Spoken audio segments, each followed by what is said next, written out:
It's tempting to try and reassure the client by all means necessary, but it's also important to understand that lawyers don't decide cases, judges do, arbitrators do. Our job is to present the best case possible.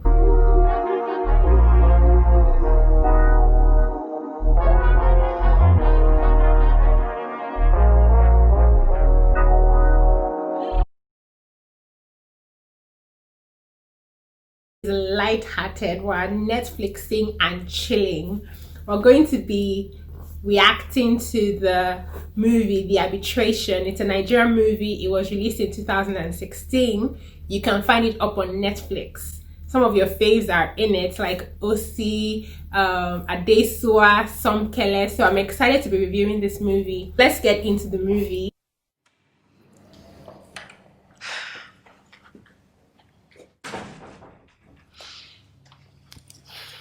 What does she want? For me to drop the case. Told you we have a chance.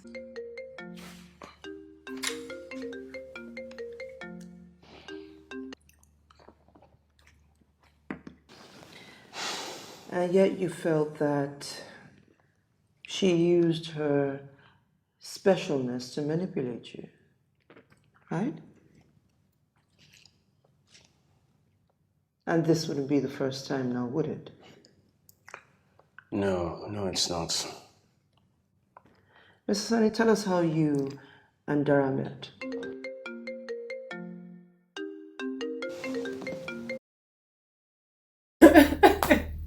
First off, no. Just no. Even if it's just a meeting, it is rude. It is absolutely rude to have your phone ring.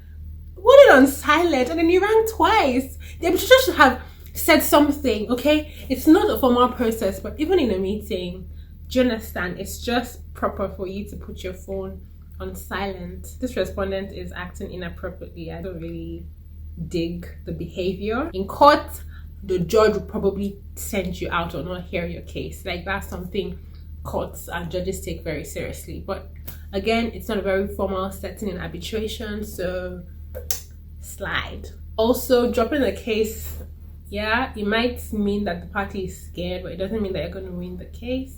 What's happening is an examination in chief, that is where your lawyer questions you, and then the custom examination is where the other lawyer questions you.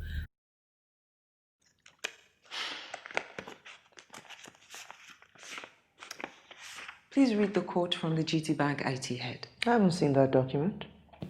This is not a court. What document is that, Miss Oswald? This is the GT Bank press release announcing the Iwaju SMS Alert Contract Award. I see. Well, you may read it, Mr. Sonny.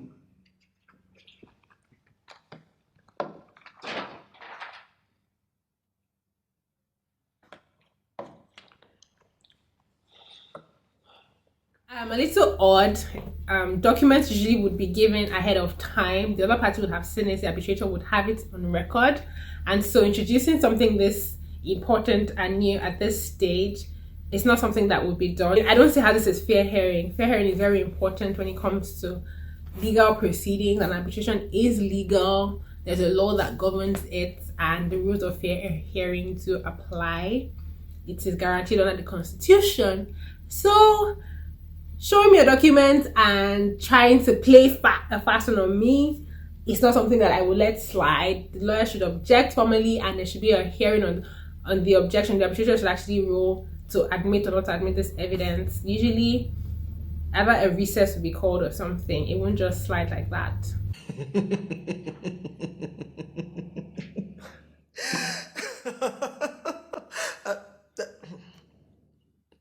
I beg your pardon, sir. I just didn't realize that we were allowed wild conjecture. Nothing!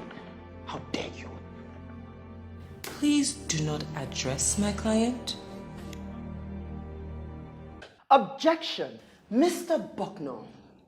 This is highly prejudicial and totally irrelevant to the matter at hand. I disagree, Mr. Buckner. Mr. Sonny's previous history in using women and leaving them to their fate is of utmost relevance. Again, the lawyer needs to act with decorum, decorum, decorum, decorum. my God. Think about a meeting, okay? Even a meeting will be conducted the way this is being conducted. There's some courtesy extended to the parties involved and people in the room with you. And so it won't just be that you're laughing hysterically. There will be tensions, of course, because there's a dispute, and so there can be tensions. But that's why your tensions are supposed to be on paper, and then you just present your case as smoothly and as efficiently as possible. And we're not fist fighting here, okay? So all these emotions that are being released, some of it is allowed, but I don't think a lawyer laughing hysterically is professional, and so it's not something should be sanctioned for in an arbitration panel, but it's not something that would be seen also. That's just not allowed. So the arbitrator is supposed to decide how the proceedings go in terms of ensuring that the parties are civil towards each other and are speaking to each other when and when only they are called upon to speak. So relevant facts are facts that can be admitted in evidence. Like I've said, the rules of evidence apply in arbitration, and so if something is relevant to a person's claim, then it will be admitted. But like I've said again, fair hearing also means that the other party has ample time to see what claim you're making against them and time to respond. See, in reality, you would have seen the document ahead of time so that you have time to prepare a witness or whatever it is you want to prepare to counter that fact. The point, Ms. Osfo.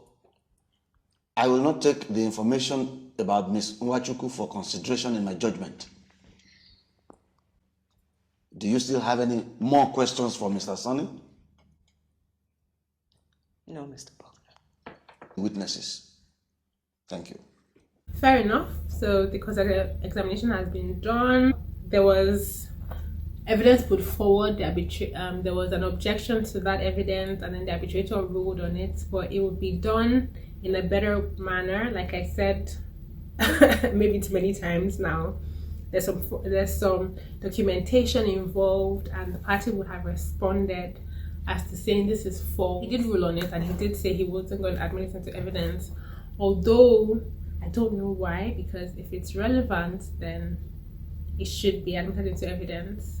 But again, he has the power to decide what he wants to admit or not. So yeah, let's go on. Please do not address my client.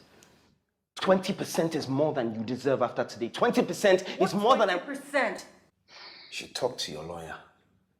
Why didn't you tell me? You would have settled. That's my decision. You rejected an offer without telling me. If Benga admits to the rape, he'll have to resign. Oh, Maumi, if I lose, I get nothing. We won't lose. This respondent is quite emotional. This may happen in practice, but generally speaking, you're required to give your client updates. It's part of your brief, it's part of your rules of professional conduct, it's part of ethics. It's not your case, it's the client's case. So they should know what's going on, what progress is being made, what progress isn't being made. And if there's anything that should be decided, it shouldn't be your decision, it should be the client's decision with your advice. So what she has done is totally wrong. Again, it's a sexual assault or rape, number one. Number two, if it's rape, it's a crime, it shouldn't be arbitrated. And number three, if he admits to rape, then he will be prosecuted in a law court because rape is a crime. Admitting to it means that you're guilty of an offense and you will be punished for it. So I'm not very sure what the deal is here, but again, artistic license, I guess, you know, we need some drama and the storyline needs to fit together. When the lawyer says we can't lose, don't say that. Please don't say that. It's tempting to try and reassure the client by all means necessary, but it's also important to understand that lawyers don't decide cases, judges do, arbitrators do. Our job is to present the best case possible. So your job as a lawyer is to ensure that all the evidence is presented and articulated well enough. Your arguments are legal arguments, so find supporting evidence that supports your case. This is not a law court, so that may not be necessary, but it helps the arbitrator. If you have cases that have been resolved in favor of one party, you should bring that up and say that this happened in this case. Your job is not to decide even though this happens a few times, but lawyers don't decide cases and cannot tell you if you win or lose a case. You can have a pristine case and still lose it. Look, things happen, okay? The lawyer's job is to ensure that there's no technical default, to ensure that everything is done on time and smoothly, and to ensure that you are well informed of what the law is and the two sides or the three or all the possibilities that may arise in court or under the law. This is important for you to note. Mr. Bucknor, would you agree that the claimant's case is based on the conjecture that Miss Olujobi here was coerced into having a sexual relationship by Mr. Sani during the course of their working life? It is one of the assertions, yes. Right, that assertion. But you have no witnesses on the list, Mrs. Johnson. Which is why I'm asking for a recess. It is crucial to my case, Mr. Bucknor. We don't have a problem with it. Right? You have 1 hour. Make that 2. Lagos traffic. The claim should be based off of a contract and not off of a crime. A crime cannot be arbitrated. I don't really understand where this is going. We've already heard sexual assault, rape, coerced into having sex. These things are things that should be before criminal court and not arbitration. And I would rather have argued based on breach of contract, which was slightly mentioned at the beginning. The arbitrator probably should have ruled that he has no jurisdiction to hear the criminal part, so that there's no evidence received on that, and then they focus on the parts and the aspects of the claim that have to do with the contract. Also, you shouldn't be questioning the arbitrator. Why are you questioning the arbitrator? Why is she questioning the arbitrator? Is that your client? Is that the witness? Is that the claimant? Is that the respondent? What's happening here? This doesn't happen, okay? That's why there are documents filed. That's why there's evidence taking. Not for you to ask the arbitrator what the case is based on and asking him to make a judgment on something he's supposed to rule on later. There's conduct, okay? Number one, the parties should be treated in such a way that you ensure fair hearing. The parties should be treated equally, and the arbitrator should not be seen as a party being involved. He's a neutral third party. This is inappropriate. Let's go on. Their case is built on sexual assault. So what we need to do is to provide a witness that will debunk their claim that Ms. Olujobi was coerced into having sex with you. So produce that witness now. Get them over here and let's end this. Hello. This is why you front load your witnesses. This is why you front load your documents, because side tracking, side playing, bringing in and introducing new evidence in the middle of the case helps nobody. Nobody. Now you want to bring a witness in the middle of it. How are they going to have prepared to question the witness? Lawyers prepare for these things. There's something called preparation. Like, this movie just presumes that we came here to play. And it's such a serious case that they're talking about, and they're treating it with such levity. So usually, like I've said, you would not be calling. I mean, you can amend your claim, you can amend your defense, you can introduce new evidence as it arises. But like I've said, this is why you are given ahead of time the evidence so that you can prepare. Please remember that you are under oath. I've already talked about the process and the proceeding in an arbitral tribunal, and yes, taking the witness evidence is one of it. The witnesses are supposed to be sworn under oath to tell the truth, and the procedure is that there will be a religious book, a Bible or a Quran, and the hand will be placed on it and the oath taken. So it will be something like that. And I'd say I swear to tell the truth and the whole truth. Affirmations can also be given when the person is not religious. So yeah, there is no evidence of that, but we're going to presume that they did it and it was not filmed, okay? Sonny, did you know you were going to be cross-examined today? Yeah, I've seen law shows on TV. Of course, who hasn't? Can I just say, watching law shows is not equivalent to understanding what happens in courtroom or in an arbitration. Because imagine watching this movie and being like, oh, I know how it works and I'm good. But yes, she did raise the issue of cross-examination, and I already mentioned that earlier. It's just the other party's lawyer asking you questions to clarify their own case or to debunk your case. I have to protest, Mr. Bucknell. Ms. Horsfall is now trying to argue that the decision to exclude Ms. Olujobi was based on sexual harassment, while in fact, in that instance, Ms. Olujobi was no longer an employee of Iwaju Limited. How could it have been sexual harassment? Actually, she was.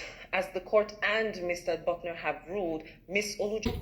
I guess they're trying to argue a breach of contract, but they're leaning a lot towards sexual misconduct, and I've already mentioned too many times that can be arbitrated. Saying that the court already ruled on it and that the arbitrator already ruled on it is something that the court and the arbitrator cannot rule on the same thing. If it was before a court and the court gave a decision, then it cannot be arbitrated, okay? So we need to note that. We have no more witnesses. Therefore, we ask that you rule, bearing in mind the unsubstantiated nature of the central claim. We'll take an hour recess. And when we return, we'll take a decision.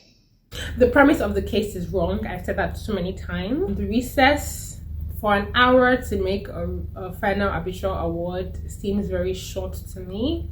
These things are really well thought out after all the evidence is gathered, so it would take a day, a week. It wouldn't usually be on the same day, just to allow for all the evidence to be considered, and a good, if it's 3, then there will be a panel constituted and the arguments will be heard for and against and a decision reached. So it won't just be an hour recess. And again, the central claim of sexual misconduct is not arbitrable. At least you'll have known that one thing by the time this video is over. So, what do you make of all this? Sir? This so-called rape. I don't think it's in my position. Conduct alone can ensure that whatever is decision at the end is set aside in the law court, because that was an arbitrator's misconduct. I don't think it's in my position to comment is the right answer. What is he doing? You cannot do that. That is getting a third party to be involved in something that you have been given the responsibility to decide. Arbitrators solely decide what the end result is. They don't start asking for third party interventions in it. If they wanted an expert witness, they would have called the expert witness to come and give testimony to help them reach a decision. If they wanted someone to look into a document, everything will be done before the parties, before everybody. I'm now in a position to reach a ruling. Haven't heard the testimony of Mr. Sonny, Ms. Olujobi, and the others. That is the sort of injustice that this panel is made to correct. Ruling of an arbitration tribunal is called an arbitral award. It's not called a ruling. A ruling is usually is an interim order, and then a judgment is the final order in court. And then, so an arbitral award is the final judgment. This is not the end. We are going to appeal this. Mr. Buckner. Mr. Buckner. You will find, Mr. Sonny, that arbitral awards tend to be upheld. I doubt your company will appeal. An arbitral award is final and cannot be appealed. Usually what will happen is that the parties can apply to a law court to set aside the arbitral award based on inconsistency, or, as you've seen in this case, misconduct by the arbitrator, or something that is relevant to it being set aside in a court of law. So saying it to be appealed is not accurate. It can be set aside, however, in a court of law. I will sue on that. Shut up. And I would seriously advise against that. Now recall that these proceedings are private. A court case, on the other hand, will not be. It's true that arbitral tribunal proceedings are private. The award is private. Unless you make it public, only the parties involved know what went in. The transfer and documentations are kept within the parties. But in a law court, everything is a public document. Anyone can apply to court to get a view of what happened or what the case is about. So that's something definitely to note. And yeah, we're at the end. Did you enjoy the review? I would say that I give the Arbitration 50 over 100. I actually enjoyed the movie, but the legal portrayals aren't totally accurate. I definitely encourage Nollywood to get some legal advice when it comes to, or input when it comes to making these movies. It will be so interesting to see accurate depiction of law. But then again, artistic license and a good movie is a good movie, however it is you say it. So I hope you enjoyed this review. Thank you for staying tuned to the end. If you like this type of content, like and share with your friends. Also let me know in the comments section. And if you have a movie in mind you want me to review that has some content in it that is legal, do let me know. There are definitely other movies that I have in mind to review, so stay tuned for those.